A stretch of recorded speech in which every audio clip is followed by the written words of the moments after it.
What's up, everybody? Crackshot Tactical here, and today I have a beautiful Mosign Nagant from 1943 Soviet Russia. If you look, it's actually serialized there. It's never been fired. It's kind of gummed up from the cosmoline. I will be doing a cleaning out of the cosmoline today. It's a really beautiful piece. I'm actually home for the holidays right now, and I don't have my normal cleaning kit with me. I have some improvised stuff, but without further ado, let's get started. Quick overview, the Mosign Nagant 9130 is a Soviet-era bolt-action rifle, chambered in 7.62x54R, a really powerful rifle. They were packed away in something called cosmoline, which is basically Russian hair product, and it gums up the internals, creates like residue like that right there.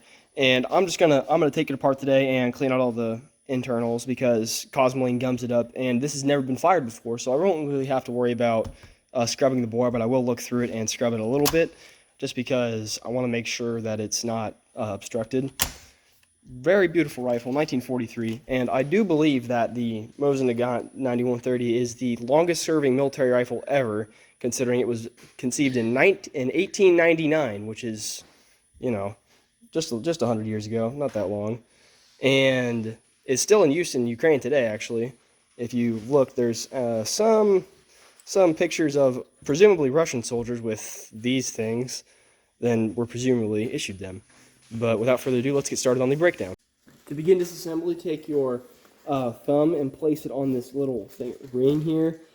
This is a retention ring for the front handguard, both upper and lower. You just have to push in this little retention ring here, and the ring kind of slides right off. It's kind of stiff because there's cosmoline in it, but it slides off, and you'll just kind of store it at the end of the barrel there for a minute. Sorry about that, just needs a little encouragement. Now that I've gotten it free, I will slide it to the end of the barrel. Same place as the other one. You will have to get it past the retainment ring as the old one over here. And then your upper should just fall off like that. Then we'll do the same thing with the rear one. They're both pretty stiff because the gun's never been shot before and it's been packed away in cosmoline its whole life. Hang on. Well, this is where that wedge tool that comes issued with the gun comes in. Yeah. Now for the bolt. What you have to do to remove the bolt is bring it up and open it to a 90-degree angle and push it forward slightly and pull the trigger all the way back. Depress the trigger. Rock it forward and pull it back, and it should come straight out. You can see in there with the trigger mechanism, there is a retaining system. So, like, basically what happens is when you fire the gun, all it does is just let go of the bolt, and the bolt flies forward, sending the firing pin into the primer. But you can also use that same idea to just release the bolt and let it straight back out the gun, as long as the locking lugs are out of the way, which should prevent the gun from firing whilst out of battery. And then, to continue, to remove the rest of the wooden furniture from the barrel, you actually need a flathead screwdriver.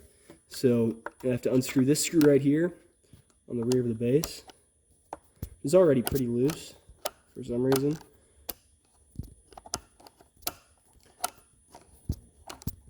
And you just have to unscrew it all the way.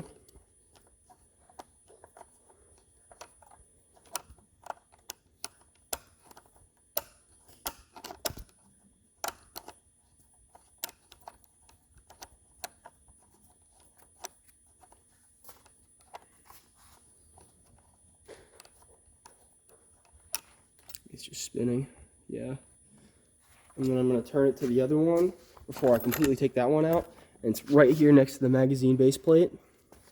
And you just unscrew it the same way you were unscrewing the other one. I'm going to move the rifle a little bit so the camera can see it and can unscrew it.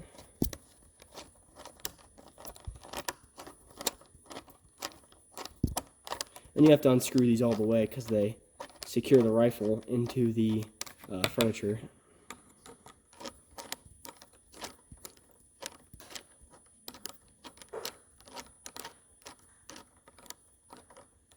I'll get back to you guys when I'm finished unscrewing.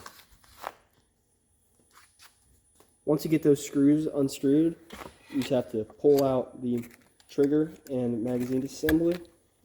And then the barrel and the rest of it will pop out once you unscrew the top one. Like this.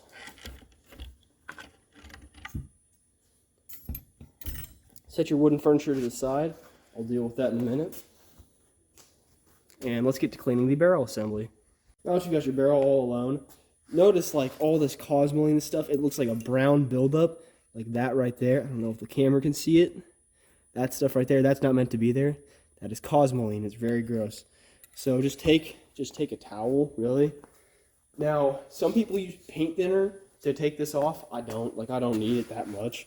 Like, some people will straight up soak it in paint thinner to get it out. There's not that much on this rifle, so I don't need to use paint thinner. I'll just wipe it off. Now, if you look, you can see all these machining marks on the gun. And they were mass producing these things. They made millions of these rifles. Which, at one point, I mean, they were like $90 a pop. They're so cheap. But there's so many of them on the planet that in the United States gun market, like if you wanted to, 2012, if you wanted to buy one, it would cost you like a solid $80 or $90, which is just crazy.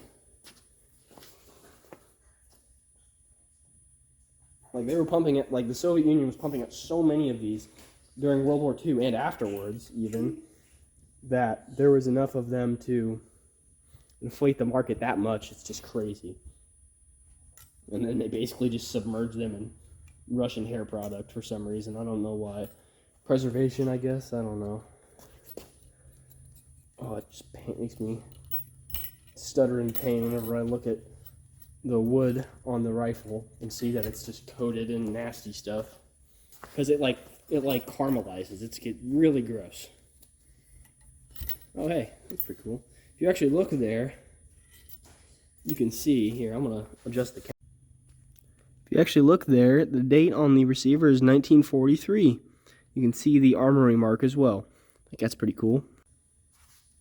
So even though this gun was made in 1943, it seems to be unlucky enough to not be out murdering Nazis, unfortunately. But I guess that adds value to it because it was a reserve gun. And if anybody watching this has one of these and just hasn't uncosmolined it yet, which is probably unlikely, but if you do, then just literally just wipe it down until you no longer see the brown stuff. It is so gross. There's so much of it. And matter of fact, I'm going to use the little wedge tool that was in the standard issue kit if I can find it. I had it around here somewhere. It was a, there it is. I don't know what it was used for, but I used it to, I'm going to use it to clean off some of this stuff here, because there's a bunch of it all over the receiver. I just break up some of the chunks, and some of it's like fossilized, and I just can't get off. Because this thing's been sat in a gun safe for God knows how many years, after sitting in a Russian arms depot for God knows how many years. And then it just kind of piles up, you know. And it's not, like in places like this, it's actually not that bad to have it there, because it kind of acts like oil. But I'm gonna clean it off anyways, just because it can get gross. You really more need to break it down in the areas with the bolt and that stuff, because this bolt was really lucky, and it doesn't seem to have much cosmoline on it. It does have some, and I'll clean that off later, but like the rest of the gun, you can leave the cosmoline on there if you really wanted to, but I'm gonna move it off the moving parts so that it doesn't jam them up. But I think that about concludes the barrel. I'm going to clean some off of the front sight block here real fast. There's a bunch of it on here. And the front sight block goes all the way up to 2,000 meters. I think it's meters. I think that's a bit overzealous, but maybe for volley firing. They also make, I saw this online a couple days ago, they also make Picatinny mounts that mount on your front sight block, which I thought was kind of funny. So I can mount an EOTech on my Mosin, but hey, whatever works, yeah. So I've got to make do with a Mosin and a zombie apocalypse and put an EOTech on it. I guess that's what I got to do. Okay, that concludes with that. I'm going to move on to the bolt assembly. So with the bolt assembly here, you can kind of see there's just some built up in like the firing pin area there, and just some everywhere. I'm just gonna take some random stuff I found, some random gun cleaner I found in the closet. I don't even know what it is. Fits, I guess, I don't know. I'm just gonna kind of spray it in there. I'm gonna use this rag I found in the drawer and just wipe it out. Like, it shouldn't be that hard. Yeah, see, it gets out pretty fast. Now these Mosins, they're really, like, this round, super peppy for a bolt action rifle round of the era. Pretty effective against you know, engine blocks, Nazis, dictators, you know. I guess gulag prisoners if you're into that.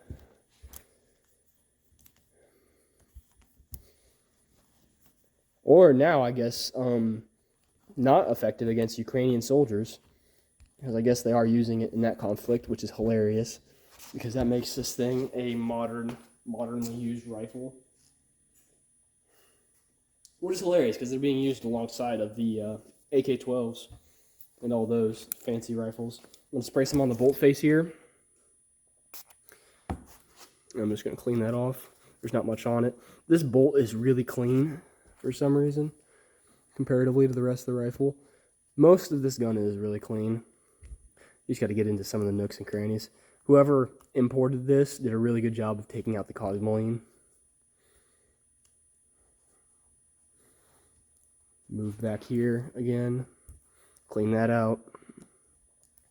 And this is a two lug bolt lockup system, which is typical for most bolt action rifles, even now, modern days. Now, what this doesn't do though is use the Mauser system.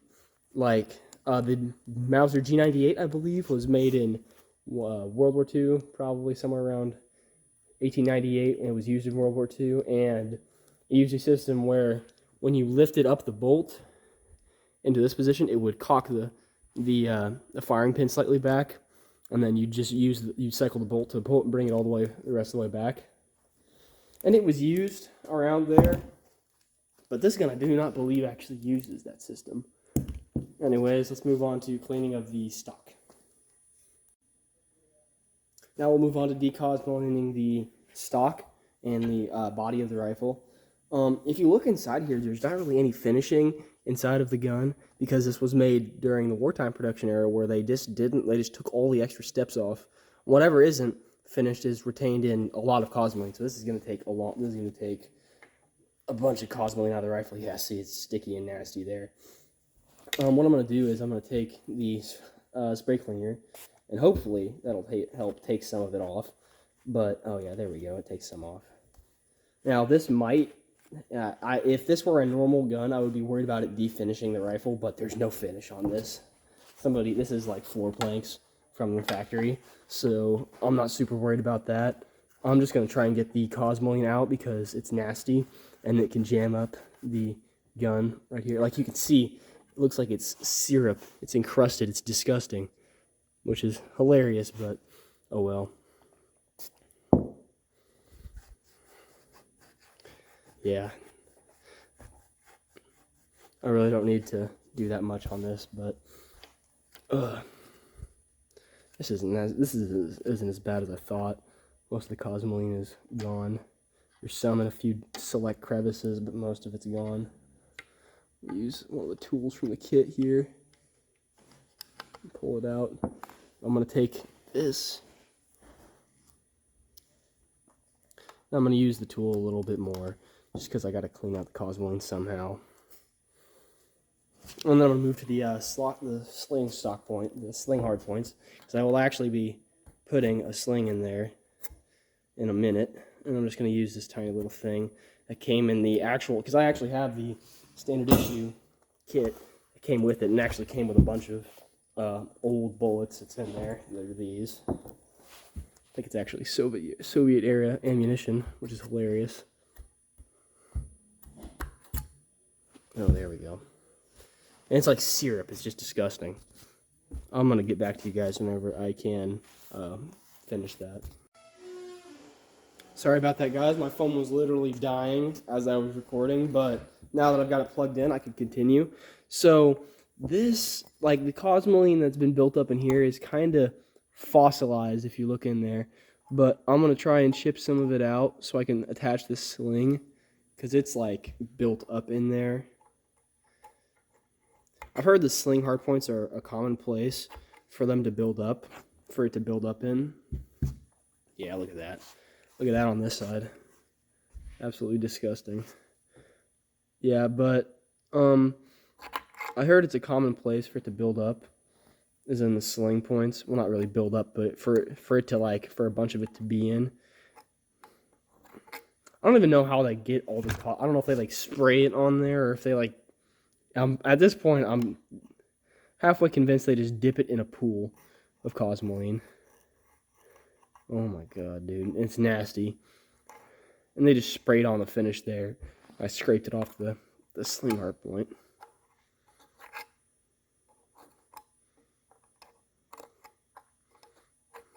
I don't think it's what this pick tool was made for, but it was made for something, and I'm just using it. I'm pretty sure it's a universal pick tool for the whole freaking thing. Oh wait, it's used for you can use it for unscrewing the whole. Yeah, I just had a realization moment there. You can unscrew the bolts that came with that are securing the barrel to it as well, to the stock as well. All right, I'm gonna move to the front sling hard point here. Let me move some stuff out of the way real fast. The screwdriver I used earlier instead of the sling tool. There you go. Nice view of that. So I personally like these Mosins. I hear a lot of people calling them really mean names that I'm not going to say on here because this is 100% a family-friendly channel. But like I think some people just got like really gummed up rifles. This rifle's in really good shape because it's never been shot. It's never had any of the bad treatment like most people have. I got it working again. So, notice you cannot put very much paper towel on this, especially whenever there is a bunch of cosmoline in there. It does not want to feed all the way through there. And a quick thing to note about these guns is that they're actually super duper accurate, especially whenever the rifling's brand new like this one. Yeah, look at that. There's a bunch of cosmoline in there. But they're known to be super accurate because they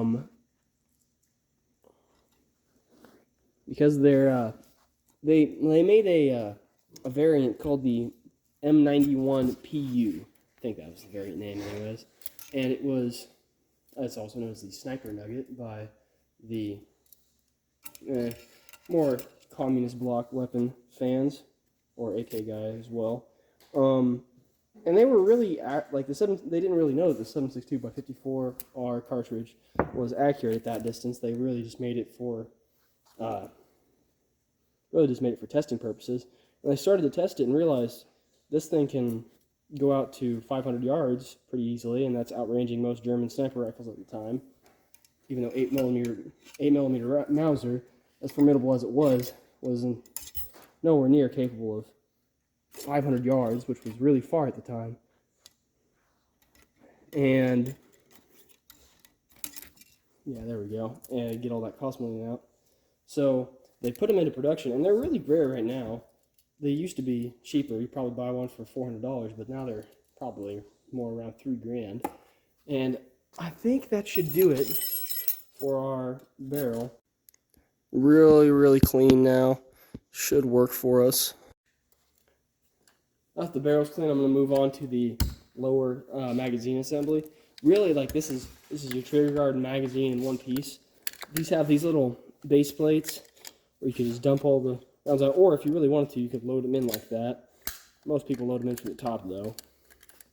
This is pretty clean as far as it goes. I'm just going to do the standard get off cosmoline because there isn't really much on this part of the gun, which I don't know if that's typical of other Mosins or not. It might be, it might not, but if you look, it's already pretty clean, and it's not bad at all. You can see the serials there as well. These are scratched out for some reason, if you really look. These seals are scratched out. There they are.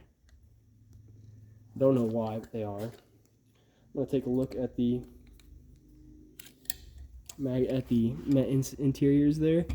Looks like they need a little bit of a dust off.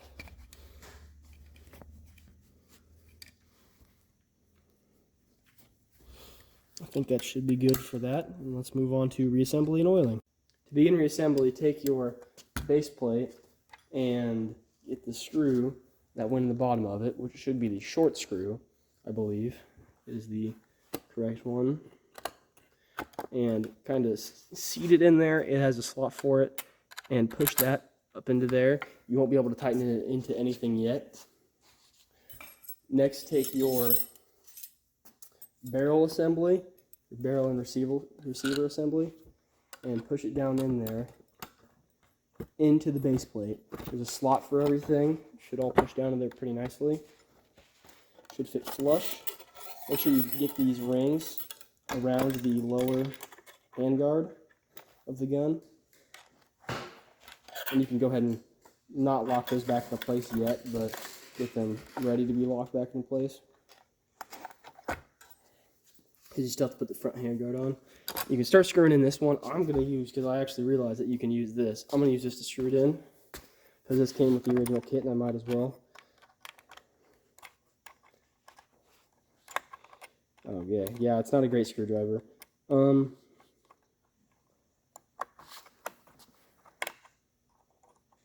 And you just screw that in. Don't screw it in, like don't strip it, just screw it in until it's tight enough and you feel like it's snug. Yeah, there you go, see? Now it's snug.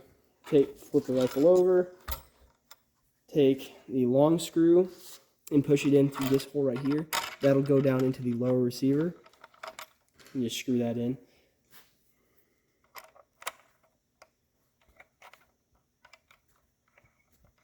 Once you get those screwed all the way in, it should be pretty straightforward from there.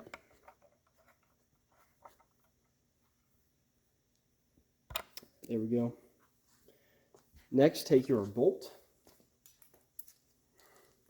which is this, and just kind of push it in while pulling the trigger. There. And then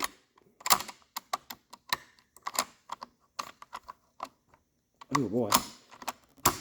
There we go. Needs a little bit of oil. Other than that though, there we go. In pretty good shape. Ooh. Next, take your front handguard furniture, the wood here, and slide it onto here. It doesn't really matter. I think it goes end to end pretty easily. Make sure there's a bulge on this side. Needs to be in the receiver. And push your rings, the retainer rings. I have it the wrong way around there. If I did that.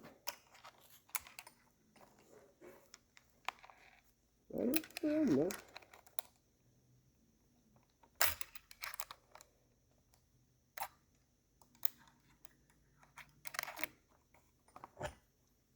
I do. I have this one the wrong way around.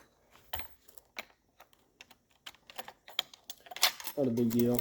So you have to make sure when doing it, and I'm going to slide it down to the end here real fast. You see that little notch down at the bottom here needs to be facing downwards or else it won't work. Yeah. So just kind of slide it up there into place. You'll hear it click into place whenever it's there. They do bend. That's the way they're supposed to work. They will push back into place whenever. In a minute, they don't bend like that permanently. And then reinsert your cleaning rod. Make sure you have all the accessories out of it.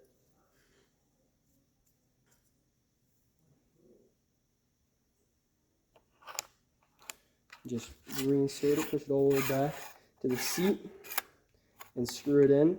A couple turns, you'll feel it get tight. Don't make it too tight because you have to unscrew it by hand. And that's it for reassembly. To lubricate it, I'm just going to take my lubrication of choice, which I don't have a great one today. I just have some light oil. And I'm going to put it on a rag. And I'm going to pull the bolt backwards to its furthest position. Well, not furthest, but I'm going to just lubricate up the bolts. And I want to have those bolts really well lubricated. Now, I do not have my personal firearm lubricant on me today, so I just have light oil, which I do not believe will damage the gun. And if it does, then that's on me. I don't think it will, though, because most firearm lubricant is basically just like the only difference between it and normal lubricant is there we go, is just the base. Like this stuff isn't base at all, it's just petroleum.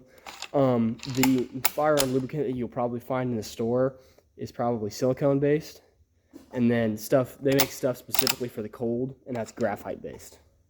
I think that's how it works, because the graphite stuff doesn't slip up as much.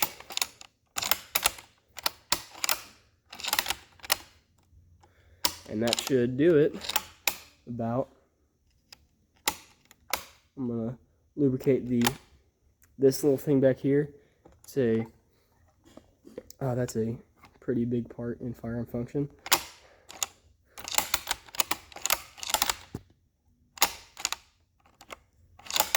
I'm gonna lubricate the rails here real fast, even though there's not really many. And they're already pretty lubricated. I'm gonna lubricate back here. That's not it. No, weld the bolt. I'm just keeping it well lubricated. Whew.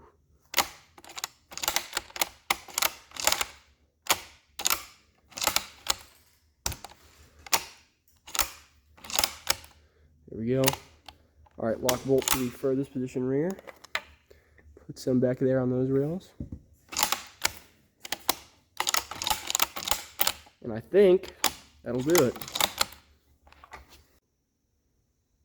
And that about wraps it up for this video. If you guys have any questions, please leave them in the comments for me. If you guys have any suggestions, also leave those in the comments for me, because this isn't my gun. I'm learning about this. I've never disassembled one of these before, believe it or not.